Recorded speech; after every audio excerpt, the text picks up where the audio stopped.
여러분 반갑습니다. 저의 채널에 방문해 주셔서 감사합니다. 해부학은 현재 높은 승률을 보유하고 있습니다. 100% 맞춘다 라고 말하기는 힘들지만 결과로서 과정을 입증시켜 드릴 수는 있습니다. 질적인 해답으로 해부학 TV와 높은 적중률을 가져가실 분들은 영상 댓글란 링크를 따라서 채팅 주시면 친절하게 답변 드리겠습니다. 그럼 지금부터 분석 시작하겠습니다.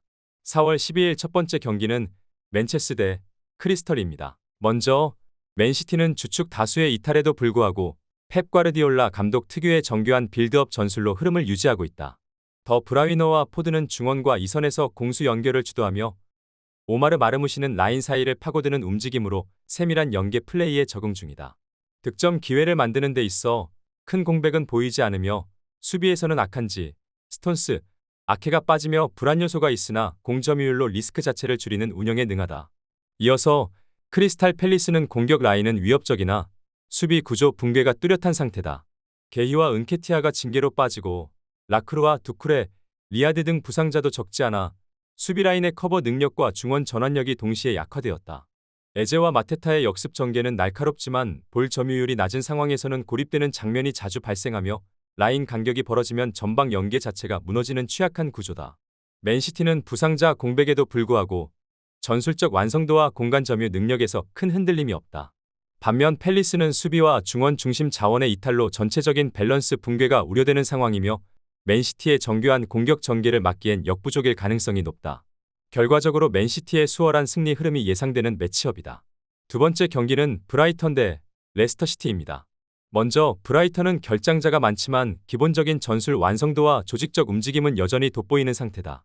미토마는 특유의 드리블 돌파와 탈압박으로 좌측 전개의 핵심적인 역할을 수행 중이며 오라일리는 중원에서 볼 운반과 전환을 통해 공격 템포를 조율하는 중심 자원으로 기능하고 있다.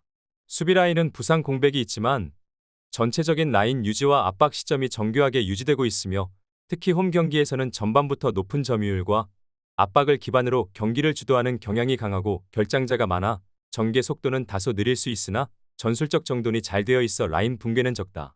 이어서 레스터는 리그 하위권에 머물며 수비 조직과 득점 루트 모두에서 한계를 드러내는 중이다. 제이미 바디는 여전히 공간 침투와 마무리 감각은 갖추고 있으나 중원에서의 지원이 제한적이라 고립 빈도가 높으며 엘칸누스와 다카는 빠른 돌파와 역습 전개는 가능하지만 공소유가 짧고 공격 전환 시 정확성이 떨어진다. 특히 후반으로 갈수록 체력과 수비 집중력이 동시에 떨어지는 경향이 뚜렷하며 역습 기회가 오더라도 전개의 속도와 마무리가 부족해 실효성이 낮다. 브라이턴은 많은 결장자 속에서도 전술 기조와 경기 운영 방식이 잘 유지되고 있는 팀이다. 레스터는 수비 조직과 전방 마무리 양 측면에서 어려움을 겪고 있으며 후반 실점 확률이 높은 흐름 속에 브라이턴이 전체적인 경기 주도권을 잡을 것으로 보인다. 이번 경기는 브라이턴의 안정적인 승리 흐름이 유력한 매치업이다. 여러분 영상은 잘 보고 계신가요? 오늘도 여러분들을 위한 하루가 되었으면 좋겠습니다. 영상이 끝나면 좋아요와 구독 부탁드리겠습니다. 이어서 바로 진행해 볼게요. 세 번째 경기는 노팅엄 대 에버턴입니다. 먼저 노팅엄은 최근 리그 상위권에서 예상 밖의 선전을 이어가고 있지만 현재 주력 공격 자원들의 이탈이 집중적으로 발생하면서 득점력 저하가 우려되는 상황이다. 깁스 화이트는 전방에서의 연결고리 역할을 충실히 수행하며 여전히 중심을 잡고 있으나 엘랑가와 우드, 아워니까지 빠지면서 공격 파괴력과 돌파 옵션이 급격히 줄어들었고 중원은 탄탄하지만 전방에서 볼을 받아줄 자원이 적고 역습 전개 시 스피드가 떨어지는 한계가 있다. 수비는 300 라인을 기반으로 안정감을 유지 중이며 홈 경기에서는 실점 억제력이 괜찮은 편이다. 이어서 에버튼은 여전히 득점력 부족과 공격 효율성 저하 문제를 해결하지 못하고 있다. 배투는 제공권과 피지컬은 뛰어나지만 움직임이 둔하고 마무리에서의 정확도도 떨어지는 편이고 중앙 수비는 밀집도가 높은 편이나 압박 시 미드필드 간격 유지가 어렵다. 결국 수비는 버티고 공격은 한 방을 노리는 실리형 운영이 이어지고 있다. 양 팀 모두 공수에서 결장자가 겹치며 전술 운용이 제한되고 있고 득점 패턴이 단순한 데다 마무리 능력에서도 한계가 뚜렷하다. 조심스러운 운영 속에 수비 중심 흐름이 이어질 가능성이 높아 무승부 전개가 유력한 매치업이다. 네 번째 경기는 사우스햄튼 대 에이빌라입니다. 먼저 사우스햄튼은 이미 강등이 확정되면서 조직력과 의욕 모두 무너진 상태다. 수비 전환 시 라인 간격이 벌어지는 문제점이 반복되고 있고 다운스의 징계 이탈로 중원 압박력조차 유지되지 못하고 있다. 아처와 마테우스 페르난데스는 개인 기량으로 돌파를 시도하긴 하나 후방의 불안정한 빌드업과 측면 전개의 단절로 인해 공격 연결이 매끄럽지 않다. 강등 확정 이후 실점률도 급격히 상승하고 있어 수비 집중력이 완전히 무너진 흐름이다. 이어서 아스톤 빌라는 유럽 대항전 진출권 경쟁을 위해 이번 경기를 반드시 잡아야 하는 입장이다. 와킨스는 최근 절정의 골 결정력을 보이고 있고 로저스 말런의 측면 조합은 돌파와 크로스 모두에서 위협적인 결과를 만들어내고 있다. 수비진은 최근 조직력이 잘 정비되어 있으며 상대가 라인을 내리는 경기에서도 효율적인 공간 활용과 미드필더 침투를 통해 돌파구를 마련하고 있다. 전방 압박도 강해 사우스햄튼의 불안정한 빌드업을 쉽게 차단할 가능성이 높다. 동기와 전력 모두를 잃은 사우스햄튼은 홈 경기에서도 전술적 저항이 거의 기대되지 않는 상황이다.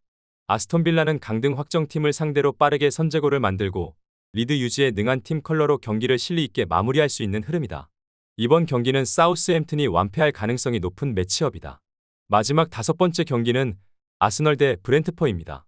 먼저 아스날은 주중 레알 마드리드와의 챔피언스리그 빅매치를 소화하면서 체력 소모가 상당히 누적된 상태다.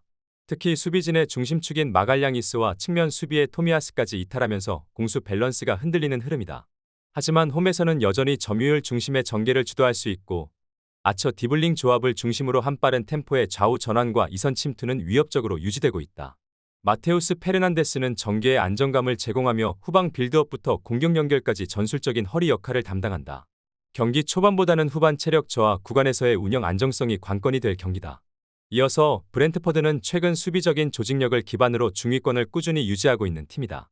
전방의 와킨스는 제공권과 포스트 플레이의 강점이 있으며 말런과 로저스는 이선 압박과 역습 전환 시 빠른 속도로 위협을 만들 수 있는 자원이다. 하지만 파비우의 이탈은 수비진 전체 안정감에 영향을 주고 있으며 라인이 내려갔을 때 수비 중원 간격이 벌어지는 취약점이 반복적으로 노출되고 있다. 아스날은 챔피언스리그 일정으로 인해 전체적인 템포가 처질 수 있지만 홈에서는 빌드업 완성도와 공격 루트가 여전히 선명한 팀이다. 브렌트퍼드는 수비적 응집력으로 버티겠지만 후반 한순간에 실점 가능성이 높고 득점 반전도 쉽지 않다. 결국 이번 경기는 아스날의 한 점차 홈승 시나리오가 가장 유력한 흐름으로 예상된다. 스포츠 토토를 처음 접해서 어떻게 해야 할지 모르시는 분, 스포츠 토토를 좋아하지만 승률이 낮아 고민이신 분, 경기 시작 전 분석 자료 확인은 필수이고 좋은 정보력이 수익의 80% 이상을 차지합니다. 수익을 위해서 이상한 곳에서 귀한 돈 날리시지 마시고 여러 유튜브에서 좋은 정보 얻어가시길 바라겠습니다. 오늘도 시청해주셔서 감사합니다.